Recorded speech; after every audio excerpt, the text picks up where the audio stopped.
Welcome to trader tips. December 18 வாங்க stock market நியூஸ பார்க்கலாம்.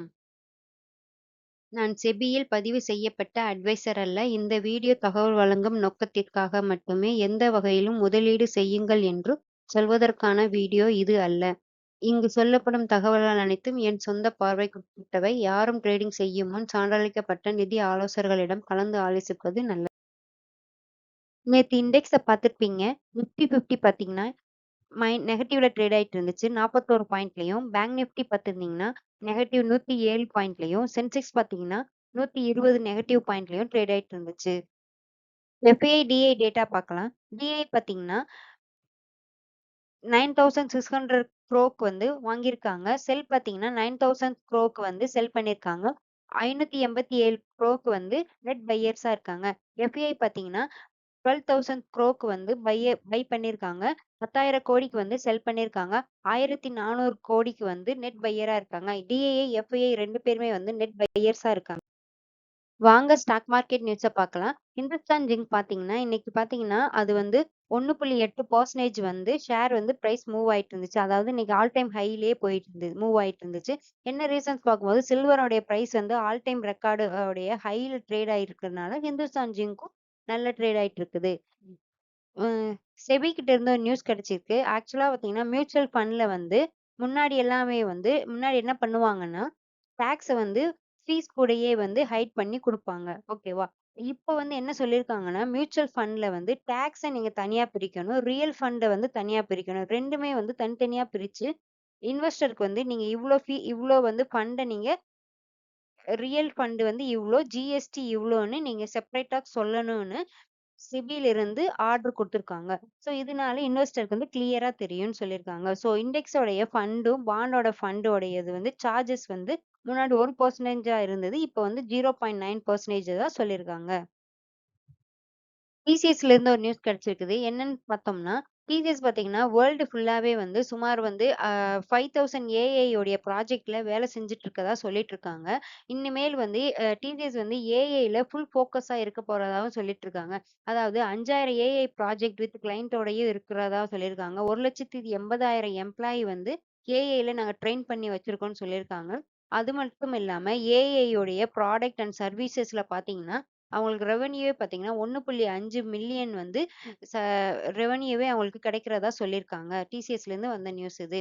அடுத்து ஐசிஆர்ஏ பார்த்தீங்கன்னா, கம்பெனிலேருந்து நியூஸ் கிடைச்சிருக்குது. ஐசிஆர்ஏ பார்த்தீங்கன்னா, ரேட்டிங் உடைய கம்பெனி. இவங்க என்ன சொல்றாங்கன்னா, ஸ்டீல் கம்பெனி ஸ்டீலோடைய செக்டார்ஸ்லாம் இருக்குதுல்ல, உடைய செக்டார்ஸ் எல்லாமே 2026வது வருஷத்துல வந்து ஏர்னிங் ஏர்னிங் உடைய மணி வந்து கொஞ்சம் லெஸ்ஸா தான் இருக்கும்னு சொல்லியிருக்காங்க. அதாவது ஸ்டீலோடைய அ டிமாண்டும், அதோடைய பிரைஸ் வந்து இன்னும் கம்மியா தான் இருக்குது. ஆனா வந்து ஸ்டீலோடைய மேனுஃபேக்சர் வந்து அதிகமா இருக்கிறதுனால, நெறைய நெறைய பேர் வந்து ஸ்டீல வந்து மேட் மேட் பண்ணிட்டே இருக்காங்க. ஸோ, அதனால பார்த்தீங்கன்னா, இந்த சப்ளையும் உடைய பிரைஸ் உடைய டவுனா இருக்கிறனால, ஸோ இந்த உடைய செக்டார்ஸ்க்கு வந்து கொஞ்சம் லாபம் வந்து கம்மியா தான் கிடைக்கும்னு சொல்லியிருக்காங்க. Paytmலேருந்து ஒரு நியூஸ் கிடைச்சிருக்குது. அதாவது Paytm பார்த்தீங்கன்னா, முன்னாடி வந்து அவங்களுக்கு ஆன்லைன் பேமெண்ட் மட்டும் தான் இருந்துச்சு. இப்ப பார்த்தீங்கன்னா, ஆஃப்லைன் பேமெண்ட்டும், இன்டர்நேஷனல் பேமெண்ட் வந்து ஆ அ இனிமேல் வந்து இருக்கும் அப்படின்னு சொல்லியிருக்காங்க. அதாவது ரிசர்வ் பேங்க் பார்த்தீங்கன்னா, அவங்களுக்கு வந்து இப்போ நியூவா பெர்மிஷன்ஸ் குடுத்துருக்காங்க. அவங்களுக்கு வந்து இந்த 2மே இனிமேல் நீங்க பண்ணிக்கலாம்னு சொல்லியிருக்காங்க. பேங்க் ஆஃப் அமெரிக்கா பார்த்தீங்கன்னா, அவங்க வந்து ஒரு ரிப்போர்ட் வந்து ரெடி பண்ணியிருக்காங்க. என்ன ரிப்போர்ட்ன்னு பார்க்கும்போது, இந்தியால தான் பார்த்தீங்கன்னா, ஏஐ ஆப் யூஸ் பண்றதுலயே வந்து ஹையஸ்ட் நம்பரா வந்து இருக்காங்கன்னு சொல்லியிருக்காங்க. அதாவது like ChatGPT, AI photo, AI voice இந்த மாதிரி இருக்குல்ல, அந்த இது எல்லாமே வந்து அதிகமா யூஸ் பண்றது இந்தியா தான்னு சொல்லியிருக்காங்க.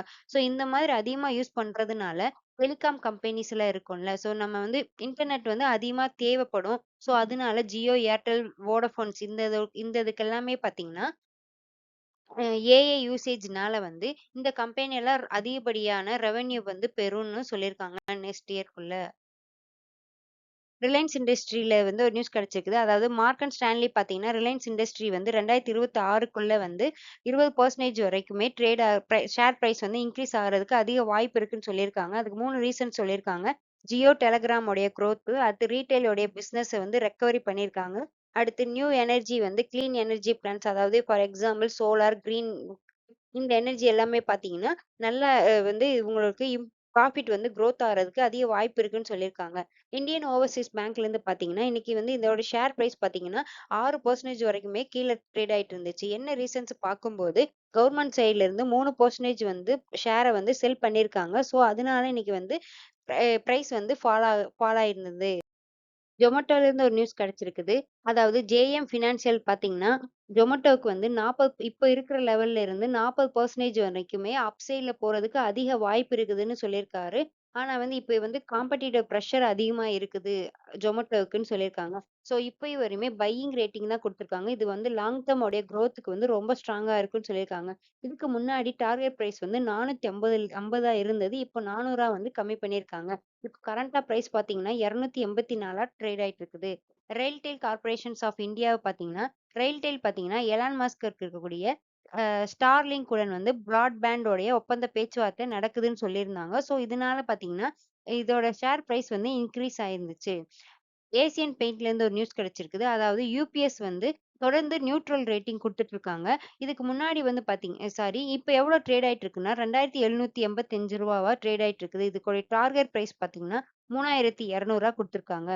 பிபி ஃபின்டெக் பார்த்தீங்கன்னா, இன்வெஸ்டெக் வந்து தொடர்ந்து பையிங் ரேட்டிங் குடுத்துருக்காங்க. டார்கெட் பிரைஸ் பார்த்தீங்கன்னா, 2300 சொல்லியிருக்காங்க. இப்ப வந்து 1765 வந்து ட்ரேட் ஆயிட்டு இருக்குது.